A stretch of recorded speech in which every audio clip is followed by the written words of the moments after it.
मौत को मत दूर समझो, मौत है हरदम करीब।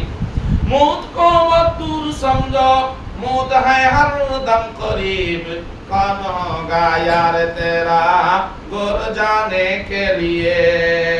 আল্লাহর বান্দা, মৃত্যুকে দূরে মনে করিও না, দূরে মনে করিও না। মৃত্যু একবারে আপনার শাহরগের আরো কাছে। मौत को समझा है गाफिल इख्तितामे जिंदगी। मौत को समझा है गाफिल इख्तितामे जिंदगी। दर हकीकत मौत है सुबह दावम जिंदगी।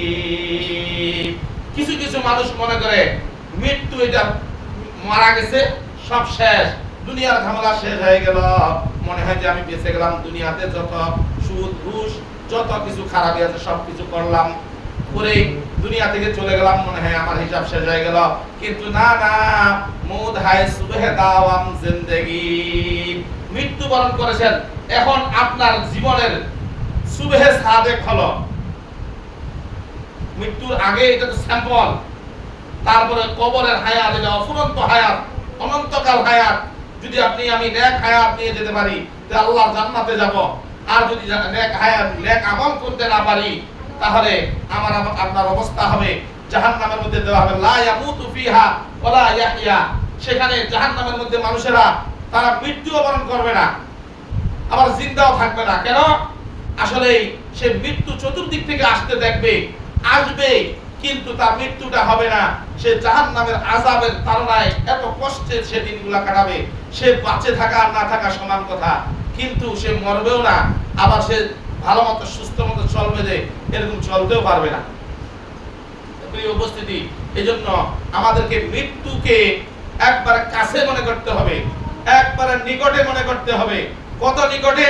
যে আমি এখান থেকে মসজিদ থেকে বাসায় যাইতেও পারি, নাও যাইতে পারি।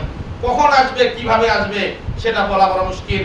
যখনই হায়াত শেষ তখনই আমার আপনার মৃত্যু এসে যাবে। কিন্তু এই মৃত্যু আসার পূর্বে আমাদেরকে নেক হায়াত করতে হবে, নেক হায়াত নিয়ে নেক আমল করতে হবে, নেক আমল নিয়ে যেতে হবে। এজন্য আল্লাহর ওলি বলেন, আমল সে জিন্দেগি বুনতি, আমল সে জিন্দেগি বুনতি হে জান্নাত ভি জাহান্নাম ভি। ये खाकी अपने फितरत में ना नूरी है ना नारी। আমলের দ্বারা জিন্দেগি বলেন, আমলের দ্বারা জিন্দেগি বলেন।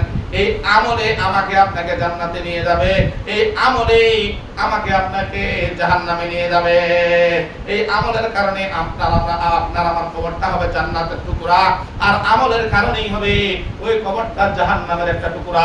আল কবর রাউযাতুম মিন রিয়াদিল জান্নাহ আও হুফরাতুম মিন হুফারিন নার। কবরটা একটা জান্নাতের টুকরা থেকে একটা টুকরায় পরিণত হয়ে যাবে, অথবা বদকার মানুষের জন্য কবরটা তার জন্য জাহান্নামের একটা গর্ত হয়ে যাবে। আপনার জীবন যেমন সুন্দর হবে, চলন যেরকম সুন্দর হবে, আপনার মৃত্যুটা এরকম সুন্দর হবে। মৃত্যুটা যত সুন্দর হবে আপনার কবর তত সুন্দর হবে, কবর যত সুন্দর হবে আপনার আমার হাসর তত সুন্দর হবে। আর আমার আপনার হাসর যদি সুন্দর হয়, আমরা ফাকাদ ফাযা ফাওজান আযীমা, যে ব্যক্তি জান্নাত পেয়ে গেল সে যেন বড় সফলতা অর্জন করতে পারলো। বলুন সুবহানাল্লাহ, বলুন আল্লাহু আকবার। আল্লাহ আমাদেরকে জান্নাতি কাজগুলো করার তৌফিক দান করুন, সবাই বলুন আমিন। প্রিয় উপস্থিতি, এইজন্য আমাদের চলন বলন গঠন পঠন সব নবীর তরিকায় হতে হবে, তবেই আমার আপনার মৃত্যুটা সুন্দর হবে। মানুষ যখন মৃত্যু সজ্জায় সাজ্জিত হয়ে যায়, বুঝবেন কিভাবে? যে একটা মানুষ সাকরাতুল মাউত শুরু হয়ে গিয়েছে মানুষটার, তখন সে বড় বড় করে শ্বাস নেবে, ঘন ঘন নিঃশ্বাস নেবে, তার নাকটা বাঁকা হয়ে যাবে, তার কানপট্টিগুলা বসে যাবে। তাহলে বুঝবেন যে ওই মানুষটার সাকরাতুল মাউত শুরু হয়ে যাচ্ছে, ওই মানুষটা মৃত্যু যন্ত্রণায় ভুগতেছে। ওই সময় আমার আপনার জন্য করণীয় কি? হুজুর ডাকে আনতে আর কালিমা কালাম পড়াইতে। হুজুর যে কোন তালে থাকে, ঠিক কিনা? আমার আপনার কাজ হলো তখন, আমার আপনার কাজ হলো ওই সময় ওই মানুষটাকে সোজা মাথাটা উত্তর দিকে দেওয়া, উত্তর দিকে দিবেন, মুখটা কেবলার দিকে দিবেন, পা গুলাও কেবলার দিকে করে দিবেন। সেখানে আপনি বড় বড় করে কালিমা পড়বেন, লা ইলাহা ইল্লাল্লাহ, লা ইলাহা ইল্লাল্লাহ, লা ইলাহা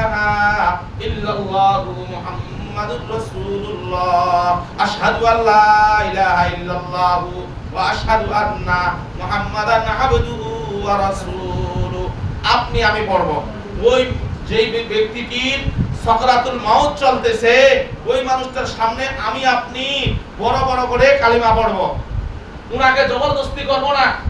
যদি আমার আপনার বলার দ্বারা উনি বলতে পারে যে আলহামদুলিল্লাহ, আসলে কালিমা তো ওই সময় মনে আসবে, ওই ব্যক্তির মনে আসবে যে ব্যক্তি সুস্থ অবস্থায় সব সময় জিকির করতে বলে না সুবহানাল্লাহ। এইজন্য সব সময় আমাদেরকে জিকিরে বিকিরে চলা দরকার। সব সময় জিকির করতে হবে। জিকিরে হক আমুদকে জানি রুহেরা, জিকিরে হক আমুদকে জানি রুহেরা, মরহাম আমদ নি দিলে মজে রুহেরা। আল্লাহর জিকির করবেন সব সময়, আপনার মুরাদিল জিন্দা হয়ে যাবে। আলা বিযিকিরিল্লাহি তাতমাইন্নুল কুলুব। আল্লাহ তাআলা বলেন, ও আমার বান্দা, তোমরা যদি আমি আল্লাহকে স্মরণ করো, আমি আল্লাহর জিকির করো, তোমাদের দিলের ভিতরে আমি ইতমিনান পয়দা করে দিব, তোমাদের দিলের ভিতরে আমি শান্তি পয়দা করে দিব। বলতে সুবহানাল্লাহ। টেনশনে ঘুম আসে না, ঘুমের ওষুধ খেয়েও কাম হয় না, আছে না এমন? ডবল পাওয়ার ঘুমের ওষুধ খায়, কাম হয় না। আপনাকে আমি একটা কোনো ঘুমের ওষুধ খাওয়া লাগবে না। কুরআনুল কারীমের থেকে আমি একটি ট্যাবলেট দিচ্ছি, আপনি একটি ট্যাবলেটে সেবন করবেন, ইনশাআল্লাহ আপনার সঠিক টাইমে আপনার ঘুম আসবে, আপনার সঠিক টাইমে ঘুম ভাঙবে। আপনার ঘুম আসতেছে না, আপনি সেই সময়